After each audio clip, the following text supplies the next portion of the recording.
And if you have the ever get lucky enough to find someone like this, you make them a mentor. And so he's going to be joining us real soon. So I'm waiting for a few more people to join us. Unfortunately, Facebook's not working right now, but that's fine. And I'm going to keep this one short. I'm not going to go too long. We just got off of work. So and I'm hoping one of these days he comes back. But here he is right here, Robert Rodriguez. This guy right here, man. First of all, let me tell you to your face, you have completely influenced my entire career. I know we only met briefly, what, 10 years ago or something, but that impact, the impact of seeing how you handle the complex situations, the way you thought about it, the way you figured out a way ahead. It I just observed how you were, like, not just with technical stuff. You are you are a phenomenal talent that I've not met in my 20 years of doing this.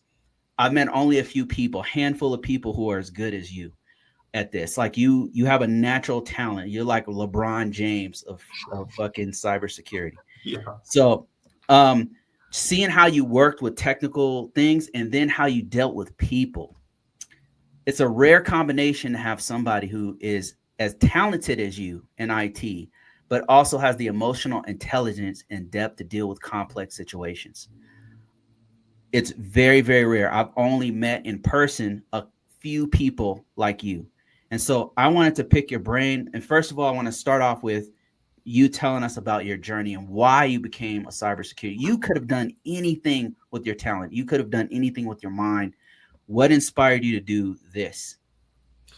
I love that question, and I tell this story a lot to anybody who will listen. But first, yeah, it was closer to 15 years ago when we Right, met. right.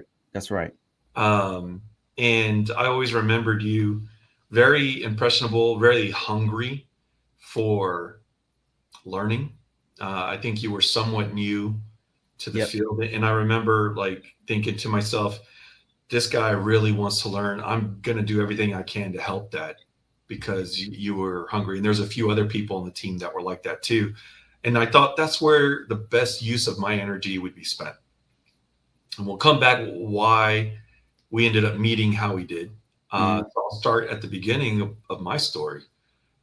So, how did I get into cyber? When I was a teenager, I loved computers. They were still kind of new. But what I realized is I had a knack for it. I love technology. It made sense to me. The downside is a lot of people wanted to hire someone that already had experience, and I think you've talked about that with some of your subscribers and your audience yeah. about how difficult it is and some of the things you can do to get there. So on my journey, I couldn't figure out how to do that. So one of the things that came up as an opportunity for me was joining the military, and I knew nothing about what that life would be like. That's its own story. But when I finally decided to join the military, I was 18 years old, and the computer field was still really new. Ended up joining and started learning about computers and programming, eventually networking. And fast forward in time, the whole war in Iraq occurred. Yeah.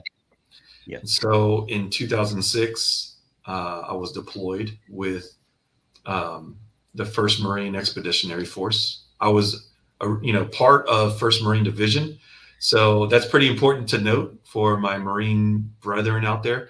But I was augmented to First Marine Expeditionary Force, which is basically considered like the brains of the war effort while we were in theater.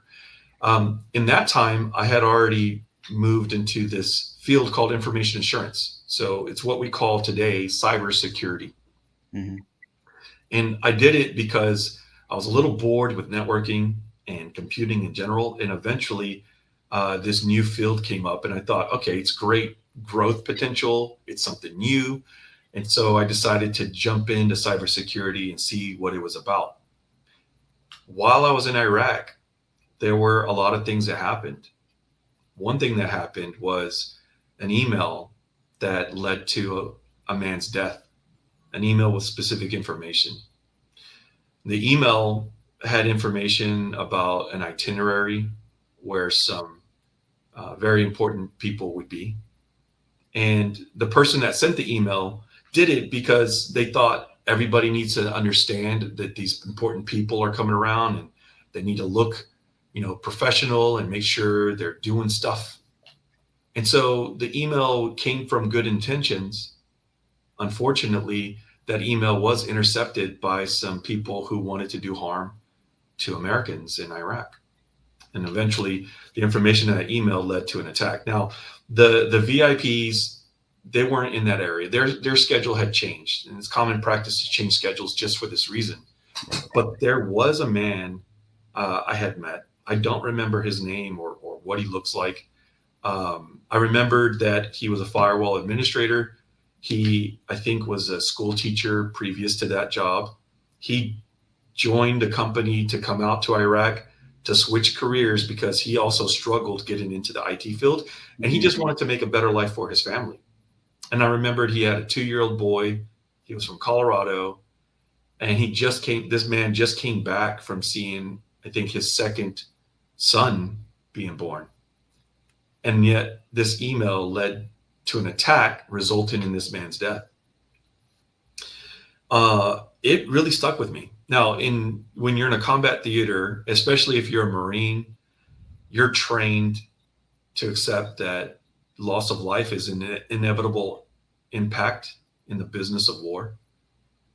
So, mentally, we're prepared that it's likely to happen to our friends and, all the people we work with.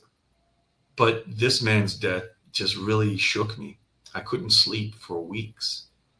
As I was going through the investigation of something that I didn't know was related, I started uncovering facts that led me to conclude that, the email sent ultimately led to this man's, death. And having this clear picture of events, it was really clear to me how loss of information could lead to loss of life. And I felt like I had to do something about it. So I looked at my paths. One path was to stay in the Marine Corps and try to influence things in such a way that we could prevent this type of loss of life, or at least this avenue from, leading to loss of life. Or I could get out, become a contractor, and make a difference that way.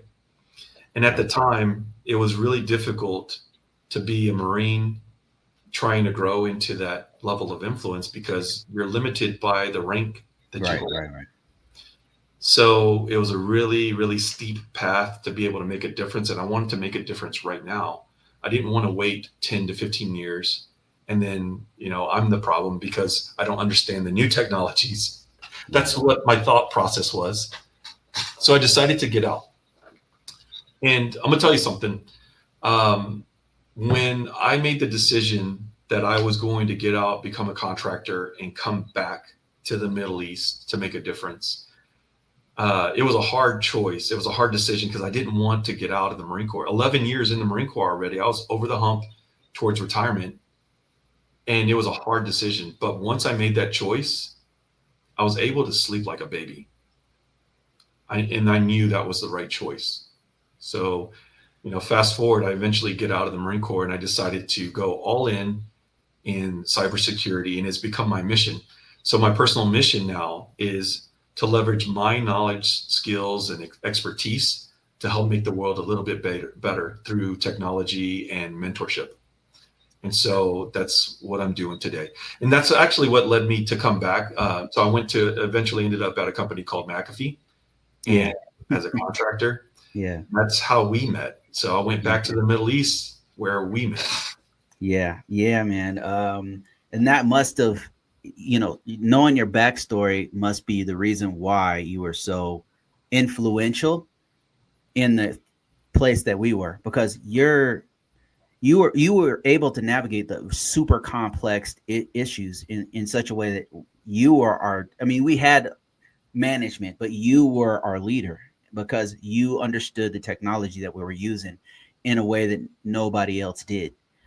So when complex issues hit, we would try to do stuff on our own, but then when it was really complicated, we went to you and you figure out what the hell is going on, which was amazing. But then On top of that, we had all kinds of internal social issues, and you were able to navigate us through that too. So that must be like your why of why you're in this is I can see why you were so effective there because you're in this for a whole different reason, Mhm. which is Yeah, incredible. I mean, I'm pretty passionate about it, but it's funny that you mentioned the whole social dynamic and the people skills. So to anybody listening here, if you want to grow in your career, in any career, if you want to be successful, you have to learn the art of people. You have to learn how to be a good human. You have to know how to be empathetic. You have to know how to be positive. And life is gonna be challenging, but if you can learn how to do those things, you're more likely to be successful and to be someone that people can trust, to be someone who can lead. So that's something that I wanted to impart. But going back to that point, I remember a story.